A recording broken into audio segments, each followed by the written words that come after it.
അന്തേട്ടാ, ഹിന്ദു സമൂഹത്തിലെ രണ്ട് പ്രബല സാമുദായിക നേതാക്കൾ ഒന്നിക്കുകയാണ്. ഇത് ആർക്കാണ് ഒരു രാഷ്ട്രീയപരമായിട്ടുള്ള പ്രത്യാഘാതം സൃഷ്ടിക്കുക? എനിക്കതിനകത്ത് പ്രത്യേകിച്ച് വലിയൊരു രാഷ്ട്രീയ പ്രത്യാഘാതം ആ സംഭവത്തിൻ്റെ പുറത്തുണ്ടാവണം നിർബന്ധമില്ല. കാരണം NSSൻ്റെ SNDPയുടെയും ഇപ്പോൾ സമാനമായിട്ടുള്ള ചില പ്രസ്താവനകൾ അതിന് രാഷ്ട്രീയ പ്രാധാന്യം ഞാൻ കൽപ്പിക്കുന്നില്ല. കാരണം NSSലും SNDPയിലേക്കുള്ള സവിശേഷത, NSSൽ ആളുകളൊന്നും സുകുമാരൻ നായർ പറയുന്നതാണെന്നുള്ള വിശ്വാസം എനിക്കില്ല. കാരണം അവർക്ക് മിക്കവാറും NSSലുള്ള നായർ സമുദായത്തിൽ പിറന്നിട്ടുള്ള ആളുകൾക്ക് സ്വന്തമായിട്ടുള്ള രാഷ്ട്രീയ ബോധമുണ്ട്, രാഷ്ട്രീയ ചിന്താധാര അവരെ സംബന്ധിച്ചുകൊണ്ട് അവരതനുസരിച്ചിട്ടാണ് പ്രവർത്തിക്കുക. അല്ലെങ്കിൽ സുകുമാരൻ നായർ പറയുന്നവരെയാണ് NSSകാരെ വോട്ട് ചെയ്തതെങ്കിൽ പഴയ കാലത്ത് അവർക്ക് UDFന് വോട്ട് ചെയ്യേണ്ടതല്ലേ? UDFന് ഇദ്ദേഹം പിന്തുണ പ്രഖ്യാപിച്ച സമയത്തും ഇദ്ദേഹം പറഞ്ഞ ആളെല്ലാവരും ജയിച്ചിട്ടില്ല. അതൊന്ന്. സമാനമായിട്ടുള്ള രീതിയിൽ തന്നെയാണ് SNDPയെ സംബന്ധിച്ചും. വെള്ളാപ്പള്ളി നടേശനെ ആരെയൊക്കെയാണോ എതിർത്തിട്ടുള്ളവര് അവരൊക്കെ അസംബ്ലിയിൽ എത്തിയിട്ടുണ്ട്. ആരെയൊക്കെയാണ് പുള്ളി തോൽപ്പിക്കാനായി? പണ്ട് പുള്ളി VM സുധീരനെ തോൽപ്പിക്കാൻ പറഞ്ഞ്, അത് കഴിഞ്ഞിട്ട് പിന്നെ പുള്ളി സുധീരൻ ആക്കാരത്തി ജയിച്ചു. പിന്നെ പുള്ളി VD സതീശനെ തോൽപ്പിക്കാൻ പറഞ്ഞ്, പിന്നെ പുള്ളി മറ്റേ വേറെ കുറെ പേര് പുള്ളി പറഞ്ഞ്, അവസാനം അവർക്ക് ജയിച്ചു പോയി. എന്ന് വെച്ചാൽ ഇദ്ദേഹത്തിന്റെ പിന്തുണ ഇല്ലാതെ കണ്ട് ജയിക്കത്തക്ക രീതിയിലുള്ള രാഷ്ട്രീയ സ്വഭാവം കേരളത്തെ സംബന്ധിച്ചുണ്ട്. ആകെയുള്ള ഒരു പെട്ടെന്നൊരു ഒരു അന്തരീക്ഷത്തിൽ ചില ചലനങ്ങൾ ഉണ്ടാക്കാൻ വേണ്ടി സാധിക്കുമെന്നുള്ളതിൻ്റെ അപ്പുറത്ത് വെള്ളാപ്പള്ളിയുടെയോ സുകുമാരൻ നായരുടെയോ പ്രസ്താവനകൾ കേരള രാഷ്ട്രീയത്തിൽ ഒരു മാറ്റം ഉണ്ടാക്കാൻ വേണ്ടി പോകുന്നില്ല എന്നുള്ളതാണ് ഞാൻ വിശ്വസിക്കുന്നത്. അല്ല, ഇവർ രണ്ടുപേരും കൈകോർത്തിരിക്കുന്നത് പിണറായി വിജയന് വേണ്ടിയിട്ടാണ്. അല്ല, ഇവര് ആർക്ക് വേണ്ടി കൈ കോർത്താലും ആ കൈ ഒന്നിച്ച് കോർക്കലല്ലോ ചെയ്യുന്നത്. ഇവർ രണ്ടുപേരും വിഷയങ്ങൾ പഠിക്കുന്നവരൊന്നുമല്ല. ഇവര് വിഷയങ്ങൾ പഠിക്കുന്ന ആളുകൾ ഇവരുടെ പിന്നിലും ഇല്ല. ഇവര് കേവലം രാഷ്ട്രീയപരമായ ചില താല്പര്യങ്ങൾ, രാഷ്ട്രീയ പ്രസ്ഥാനങ്ങളിൽ നിന്ന് ഇവർക്ക് ലഭിക്കാവുന്ന ചില താല്പര്യങ്ങളുടെ അടിസ്ഥാനത്തിൽ ഇപ്പൊ സുകുമാരൻ നായർക്ക് ചില താല്പര്യങ്ങളുണ്ട്. ഇപ്പൊ അദ്ദേഹത്തിന്റെ മറ്റേ മരുമകനോ മറ്റേ ധനലക്ഷ്മി ബാങ്കിൽ ഉദ്യോഗസ്ഥനായിരുന്നു, അയാൾ അവിടെ നിന്ന് പുറത്തുപോയി എന്ന് തോന്നുന്നു. അപ്പൊ ആ തരത്തിൽ ചില ആളുകളെ സംരക്ഷിക്കുന്ന താല്പര്യം സുകുമാരൻ നായരെ സംബന്ധിച്ചുണ്ട്. സമാനം തന്നെയാണ് മൈക്രോ ഫിനാൻസ് അടക്കമുള്ള വിഷയങ്ങളിൽ വെള്ളാപ്പള്ളി നടേശനുള്ളത്. ഈ തരത്തിൽപ്പെട്ട ചില താല്പര്യങ്ങളെ സംരക്ഷിക്കുക എന്നുള്ളതിന്റെ അപ്പുറത്ത് ഒരു സാമുദായിക താല്പര്യം സുകുമാരൻ നായർക്കോ വെള്ളാപ്പള്ളി നടേശനും ഇല്ല എന്നാണ് ഞാൻ മനസ്സിലാക്കുന്നത്. അതിന്റെ നല്ലൊരു തെളിവുണ്ട്. ഇപ്പൊ സുകുമാരൻ നായർ എന്ന് പറയുന്ന NSSന്റെ നേതാവ് NSSന്റെ ചുമതലയെടുത്തതിന് ശേഷം എത്ര വിദ്യാഭ്യാസ സ്ഥാപനം തുടങ്ങിയിട്ടുണ്ട്? ഒന്നും തുടങ്ങിയിട്ടില്ല എന്ന് മാത്രമല്ല, അവർക്ക് കിട്ടേണ്ടതായിട്ടുള്ള കോഴഞ്ചേരിയിൽ മെഡിക്കൽ കോളേജ് പോലും ക്രൈസ്തവ സഭയ്ക്ക് വിട്ടുകൊടുത്തതിൽ വലിയ പങ്കുവഹിക്കുന്നത് സുകുമാരൻ നായരാണ്. ഒരു സ്ഥാപനം പുള്ളി തുടങ്ങിയിട്ടില്ല. പിന്നെ നാമമാത്രമായുള്ള സ്ഥാപനങ്ങളൊക്കെ വെള്ളാപ്പള്ളി നടേശൻ തുടങ്ങിയിട്ടുണ്ടെങ്കിലും അദ്ദേഹത്തിന്റെ പ്രധാനപ്പെട്ട സ്ഥാപനങ്ങളെല്ലാം തുടങ്ങിയത് R ശങ്കർ തുടങ്ങിയിട്ടുള്ള ആളുകൾ തുടങ്ങിയതാണ്. ആദ്യകാലത്തുണ്ടായിരുന്ന SNDPയുടെ നേതൃത്വം തുടങ്ങിയതാണ്. ഇങ്ങനെയുള്ള പുതിയ വിദ്യാഭ്യാസ സ്ഥാപനങ്ങളോ മറ്റ് തൊഴിൽശാലകളോ ആരംഭിക്കുന്ന കാര്യത്തിൽ SNDP യൂണിയൻ യാതൊരു താല്പര്യം എടുക്കുന്നില്ല. അപ്പൊ അതുകൊണ്ട് ഇവർക്ക് സാധാരണ ഈഴവ സമുദായത്തിലോ സാധാരണ നായർ സമുദായത്തിലോ ഈ പറയുന്ന നേതാക്കന്മാർക്കുള്ള സ്വാധീനം വളരെ വളരെ കുറവാണ്. അപ്പൊ അതുകൊണ്ട് അവര് കയറിയിട്ട് പിണറായി വിജയനെ പിന്തുണച്ചാൽ ഞാൻ വിശ്വസിക്കുന്നത് പിണറായി വിജയൻ പോലും തിരഞ്ഞെടുപ്പിൽ തോറ്റുപോകും. ഒരുപക്ഷെ കണ്ണൂരായതിന്റെ പേരില് ധർമ്മടത്തായതിന്റെ പേരിൽ അങ്ങനെ തോൽപ്പിക്കാൻ പറ്റില്ല. പക്ഷേ ഏതെങ്കിലും മധ്യ കേരളത്തിലോ അപ് ടു തൃശ്ശൂർ വരെ ആയിരുന്നെങ്കിൽ പിണറായി വിജയൻ തോക്കുമായിരുന്നു എന്നുള്ള കാര്യത്തിൽ എനിക്ക് യാതൊരു സംശയമില്ല. കാരണം ഇവർ രണ്ടുപേരും പിന്തുണയുണ്ട്. കാരണം ഇവരുടെ രണ്ടുപേരുടെ പിന്തുണയുടെ പിന്നിലുള്ള വസ്തുത ഇവരൊരിക്കലും വിഷയാടിസ്ഥാനത്തിലല്ല. ഇവരുടെ വലിയ പിന്തുണയിലാണല്ലോ അയ്യപ്പ സംഘം നടത്തിയത്. അയ്യപ്പ സംഘത്തിൽ സുകുമാരൻ നായരും വെള്ളാപ്പള്ളി നടേശനൊക്കെ അവിടെ പോയല്ലോ. എന്നിട്ട് അവസാനം എന്തുണ്ടായത്? അതിൽ ഇവര് രണ്ടുപേരും വെച്ച് ബാക്കിയുള്ളവർക്ക് ഇപ്പൊ ജയിലില്ല. ഇനിയിപ്പോ കടകംപള്ളി സുരേന്ദ്രനും കൂടി അറസ്റ്റ് ചെയ്യേണ്ട ആവശ്യം ബാക്കിയുള്ളു. അപ്പൊ ഇതിന്റെ കാരണം ഒരു വലിയൊരു വെട്ടിപ്പ് മറച്ചു വെക്കാൻ വേണ്ടിയിട്ട് നടത്തിയിട്ടുള്ള അയ്യപ്പ സംഗമത്തെ പിന്തുണച്ച ആളുകൾ എന്ന നിലയ്ക്ക് വെള്ളാപ്പള്ളി നടേശനും സുകുമാരൻ നായർക്കും കേരളത്തിന്റെ സാമൂഹ്യ അന്തരീക്ഷത്തിലെ കേരളത്തിന്റെ രാഷ്ട്രീയ പശ്ചാത്തലത്തില് അവര് വിചാരിക്കുന്ന മാതിരി കാര്യങ്ങൾ നടക്കില്ല എന്നുള്ളതാണ് എന്റെ അനുമാനത്തിനെ സംബന്ധിക്കുന്ന അതാണ്. ഈ സുകുമാരൻ നായർ നമ്മുടെ പ്രതിപക്ഷ നേതാവിനെ കടന്നാക്രമിക്കുക കൂടി ചെയ്യുന്നുണ്ട്, VD സതീശനെ. അതിലെന്തെങ്കിലും ഒരു കാര്യമുണ്ടോ? അത് അദ്ദേഹം അതിന് മാത്രമല്ലോ VD സതീശനെ കടന്നാക്രമിക്കുന്നത്. സുരേഷ് ഗോപിയെ മറ്റേ എനിക്കിത് തൃശ്ശൂർ എടുത്ത പോലെ NSSന് എടുക്കാൻ പറ്റില്ല എന്ന് പറയും. BJP പോലും പറയുന്നുണ്ട്. എല്ലാവരും വിമർശിക്കുന്നുണ്ട്. കാരണം അയാളെ സംബന്ധിച്ച് വിമർശനമല്ല പ്രശ്നം. ഉദരനിമിത്തം ബഹിർദ വേഷം എന്ന് പറയുന്ന ഒരു കഥ ഒരു പ്രയോഗമുണ്ട്. ആ പ്രയോഗം ഏറ്റവും കൂടുതൽ ആപ്ലിക്കബിൾ ആയിട്ടുള്ള ആളുടെ പേരാണ് സുകുമാരൻ നായർ. സുകുമാരൻ നായർക്ക് ഈ പറയുന്ന ഒരു താല്പര്യമില്ല. എനിക്ക് തോന്നുന്നു സുകുമാരൻ നായർ മന്നത്ത് പത്മനാഭനെ നേരിട്ട് കണ്ടിട്ടുണ്ടെങ്കിൽ പോലും മന്നത്ത് പത്മനാഭൻ ചെയ്തിട്ടുള്ള പ്രവൃത്തികളെ സംബന്ധിച്ച് അദ്ദേഹത്തിന് യാതൊരു ധാരണയില്ല. അപ്പൊ അത് ആ ഒരു ധാരണ ഇല്ലാതെ കണ്ട് സുകുമാരൻ നായർ നായർ സമുദായത്തിന്റെ പേരിൽ മറ്റുള്ളവരെ മെക്കെട്ട് കയറുന്നത് അദ്ദേഹത്തിന് ഒരിക്കലും അതിന്റെ ഒരു സിസ്റ്റം ഉണ്ട്. ഒരു കമ്പനി സിസ്റ്റത്തിലാണ് രജിസ്റ്റർ ചെയ്തിരിക്കുന്നത്. കമ്പനി സിസ്റ്റത്തിലുള്ള ചാരിറ്റബിൾ സൊസൈറ്റിയാണ്. ആ സൊസൈറ്റിയിൽ നിന്ന് തന്നെ പടി ഇറക്കാൻ സാധിക്കില്ല എന്നുള്ള നല്ല ഉത്തമ ബോധ്യം സുകുമാരൻ നായർക്കുണ്ട്. ആ ബോധ്യത്തിന്റെ അടിസ്ഥാനത്തിൽ അദ്ദേഹം ചില കാട്ടിക്കൂട്ടലുകൾ നടത്തുന്നു, അദ്ദേഹം ചില ജൽപ്പനങ്ങൾ നടത്തുന്നു എന്നുള്ളതിന്റെ അപ്പുറത്തുള്ള യാതൊരു പ്രാധാന്യവും സുകുമാരൻ നായരെ സംബന്ധിച്ച് ഈ രാഷ്ട്രീയത്തിൽ ഇല്ല എന്നാണ് ഞാൻ മനസ്സിലാക്കുന്നത്. സമാനം തന്നെയാണ് വെള്ളാപ്പള്ളി നടേശനും. വയസ്സ് 88 കഴിഞ്ഞു. അദ്ദേഹം രാഷ്ട്രീയത്തിൽ ഇടക്കാലത്ത് പിണറായി വിജയനെ സപ്പോർട്ട് ചെയ്യും, മകനെ ഇന്ത്യയിലേക്ക് അയക്കും. ഇങ്ങനെ അത് കഴിഞ്ഞിട്ട് സഖ്യത്തിന്റെ ഭാഷയിൽ സംസാരിച്ചുകൊണ്ടിരിക്കും. ആദ്യം പറഞ്ഞത് നായാടി മുതൽ നമ്പൂരി വരെയുള്ള ഐക്യത്തെ കുറിച്ചാണ് പറഞ്ഞത്. അതെ, ഇപ്പൊ അതിനകത്ത് നസ്രാണി കൂടി ചേർത്തു എന്നുള്ളതാണ്. ഈ ചേർക്കൽ നല്ലത് തന്നെയാണ്. ഈ ചേർക്കലിനകത്ത് ആത്മാർത്ഥതയുണ്ടോ എന്നുള്ളതാണ് പ്രശ്നം. ആത്മാർത്ഥതയില്ലാത്ത ഏത് മുദ്രാവാക്യങ്ങളും സമൂഹത്തിന്റെ ചില്ലുമേടകളിൽ തട്ടി പൊട്ടിത്തെറിക്കുന്നതാണ് അതിന്റെ വസ്തുത. അതിനൊരിക്കലും സമൂഹത്തിൽ പ്രതിഫലനങ്ങൾ ഉണ്ടാക്കാൻ വേണ്ടി സാധ്യമല്ല.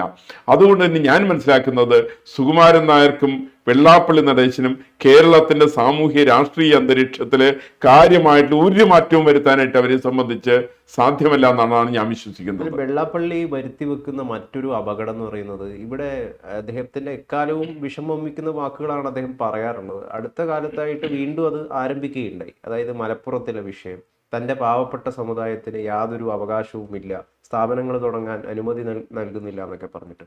ഈ 9 വർഷവും ഭരിച്ചത് പിണറായി വിജയൻ സർക്കാരാണ്. അപ്പോൾ അത് നിങ്ങൾക്ക് അനുമതി വാങ്ങിക്കായിരുന്നില്ലേ എന്ന് ചോദിച്ചപ്പോൾ എന്താണ് ദേഷ്യപ്പെടുകയായിരുന്നു. അന്നേരമാണ് ഈ മൈക്കൊക്കെ എടുത്തിട്ട് ചാടുന്ന അവസ്ഥ വന്നത്. അതെ, ഇതിനകത്ത് വെള്ളാപ്പള്ളി നടേശൻ പറഞ്ഞതിനകത്ത് വസ്തുതയുണ്ട്. എനിക്ക് വെള്ളാപ്പള്ളി നടേശൻ പറഞ്ഞതിനോടല്ല തർക്കം. പക്ഷെ ആ പറഞ്ഞ സംഗതികൾ ഇംപ്ലിമെന്റ് ചെയ്യാനായിട്ടുള്ള അദ്ദേഹത്തിന്റെ താല്പര്യത്തിലാണ് എനിക്ക് സംശയമുള്ളത്. കാരണം അദ്ദേഹത്തിന് 9 വർഷക്കാലം പിണറായി വിജയനാണല്ലോ കേരളം ഭരിച്ചത്. ഈ കാര്യങ്ങളൊക്കെ വാങ്ങിച്ചു കൂട്ടാമായിരുന്നല്ലോ. അദ്ദേഹം വാങ്ങിച്ചില്ലല്ലോ. പക്ഷെ മറിച്ച് അദ്ദേഹം പറഞ്ഞൊരു വസ്തുതയുണ്ട്.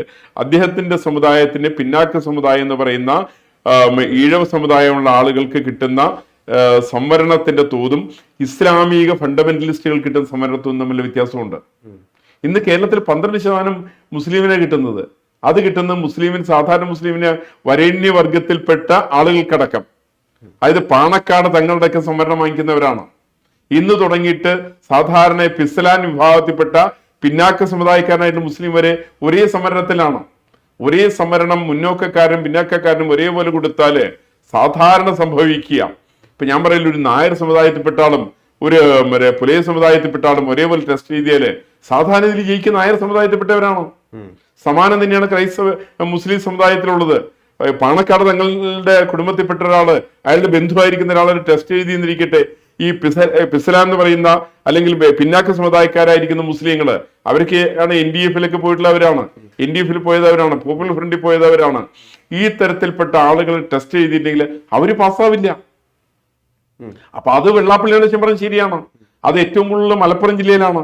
മലപ്പുറം ജില്ലയിൽ അതുകൊണ്ടാണല്ലോ അവർ നൊയമ്പിന്റെ കാലത്ത് കമ്മ്യൂണിസ്റ്റുകാരുടെ പോലും അവിടെ ഒന്നും ചെയ്യാൻ സാധ്യമല്ല, അവിടെ കോൺഗ്രസ്സുകാരൊന്നും ചെയ്യാൻ സാധ്യമല്ല.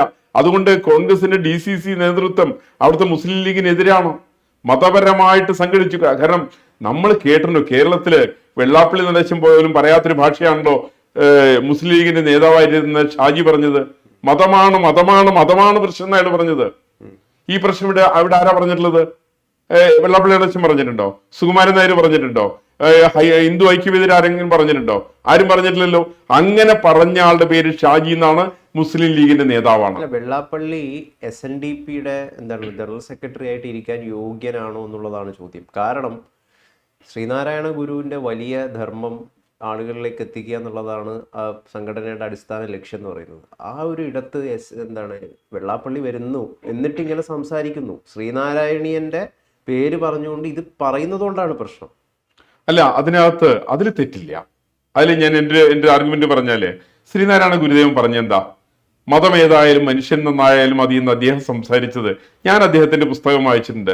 അദ്ദേഹത്തിന്റെ അടുക്ക് മതപരിവർത്തനത്തിന് എത്തിയിട്ടുള്ള ലോഹയിട്ട പാതിരിയുടെ മുഖത്ത് നോക്കിയിട്ടാണ് അദ്ദേഹം പറഞ്ഞത്, ഞാൻ എന്തിനാ മതപരിവർത്തനം നടത്തുന്നത്, മതം ഏതായാലും മനുഷ്യൻ നന്നായാലും മതി എന്ന് പറഞ്ഞിട്ടുള്ള ആളാണ് ശ്രീനാരായണ ഗുരുദേവൻ. ഇന്ന് മാത്രമല്ല, വൈക്കത്ത് സഞ്ചാര സ്വാതന്ത്ര്യത്തിന് വേണ്ടിയിട്ട് ആ സഞ്ചാര സ്വാതന്ത്ര്യ സമര പന്തലിൽ വന്നിട്ട് അവിടെ നിന്നിട്ട് സമരം ചെയ്തിട്ടുള്ള ആളാണ് ശ്രീനാരായണ ഗുരുദേവൻ. ആ ഗുരുദേവനെ സംബന്ധിച്ച് അദ്ദേഹം പറഞ്ഞത് എല്ലാവർക്കും സഞ്ചാര സ്വാതന്ത്ര്യം ഉണ്ടാവണം, എല്ലാവർക്കും ക്ഷേത്രത്തിൽ പ്രവേശിക്കാൻ സ്വാതന്ത്ര്യം ഉണ്ടാവണം, ഇന്ന് പറഞ്ഞിട്ടുള്ള സംസ്കൃത പണ്ഡിതനായിട്ടുള്ള അറിയാവുന്ന ജ്യോതിഷ നിശ്ചയമുള്ള ഒരു മഹാപണ്ഡിതനായിരിക്കുന്ന ആളാണ് ശ്രീനാരായണ ഗുരുദേവൻ. അപ്പൊ ആ ശ്രീനാരായണ ഗുരുദേവനും വെള്ളാപ്പള്ളി നടേശനും തമ്മിൽ ഒരു താരതമ്യത്തിന് സ്കോപ്പില്ല. അത് അവിടെ മാത്രമല്ല, ഇപ്പൊ നിങ്ങൾ സമാനമായിട്ടൊന്ന് മുസ്ലിം ഈ SNDP-യിൽ നിന്ന് മനസ്സുകൊണ്ട് മാറി നിന്ന ഒരാളാണ് ശ്രീനാരായണ ഗുരു. കാരണം ഞാൻ ഉദ്ദേശിച്ച രീതിയിലല്ല ഈ സംഘടന പോകുന്നത് എന്നതിൻ്റെ അടിസ്ഥാനത്തിൽ, അതായത് ഒരു ഈഴവ സംഘടന മാത്രമാക്കി അതിനെ ചുരുക്കി കെട്ടുന്നു എന്നുള്ളതായിരുന്നു ശ്രീനാരായണ ഗുരുവിൻ്റെ അടിസ്ഥാന പ്രശ്നം എന്ന് പറയുന്നത്. അപ്പൊ അങ്ങനെ ഒരു സ്ഥലത്ത് വെള്ളാപ്പള്ളി വരുമ്പോൾ ഉണ്ടാവുന്ന ഒരു പ്രശ്നമാണ് പറഞ്ഞത്. അങ്ങനെ ആവണമെന്നില്ല. അതിൻ്റെ അകത്തൊരു കാരണമുള്ളത്, ശ്രീനാരായണ ഗുരുദേവൻ മാറി നിന്നു എന്ന് പറയുന്നത് ഈ സാഹചര്യത്തിലാണ് രണ്ട് പ്രധാനപ്പെട്ട സംഭവങ്ങൾ ഉണ്ടായിരുന്നു അദ്ദേഹത്തിന്റെ ജീവിതത്തിൽ. അദ്ദേഹത്തിനെതിരായിട്ട് കേസ് കൊടുത്താരാ? ഈഴവ സമുദായത്തിൽപ്പെട്ട ആളുകളാണ്. ഒരു കേസ് കൊടുക്കുന്നത് CV കുഞ്ഞിരാമനാണ്. കേരള കൗമുദിയുടെ അക്കാലത്ത് പത്രാധിപരായിരുന്ന ആളാണ്. അദ്ദേഹത്തിന്റെ സണ്ണിലാണ് P കേശവൻ എന്ന് പറഞ്ഞ പിൽക്കാലത്ത് തിരുകൊച്ചിയിൽ മുഖ്യമന്ത്രിയായി.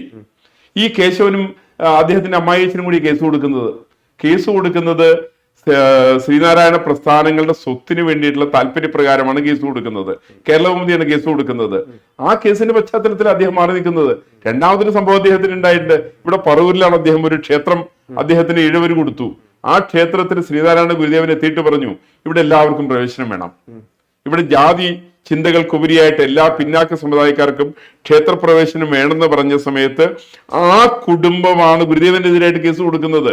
എന്റെ ഓർമ്മ 1944-45 ഗുരുദേവൻ മരിക്കുന്നതിന് തൊട്ടുമുമ്പായിട്ട് 1927-28 മറ്റൊന്ന് എന്റെ ഓർമ്മ, എനിക്ക് കറക്റ്റ് വർഷം ഓർമ്മയില്ല. ഗുരുദേവൻ മരിക്കുന്നതിന് മുമ്പായിട്ട് അദ്ദേഹത്തിനെതിരായിട്ട് കേസ് കൊടുക്കുകയാണ്. എന്നിട്ട് ആ കേസിൽ അദ്ദേഹം 14ാമത്തെ പ്രതിയാണ്.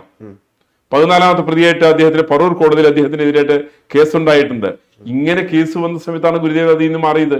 ശ്രീനാരായണ പ്രസ്ഥാനങ്ങളുടെ അല്ലെങ്കിൽ ശ്രീനാരായണീയരായിരിക്കുന്ന ആളുകളുടെ ചരിത്രബോധത്തിലും വിദ്യാഭ്യാസാദി കാര്യങ്ങളിലും വലിയ പ്രാധാന്യം വേണമെന്ന് ആവശ്യപ്പെട്ട ആളാണ് ഗുരുദേവൻ.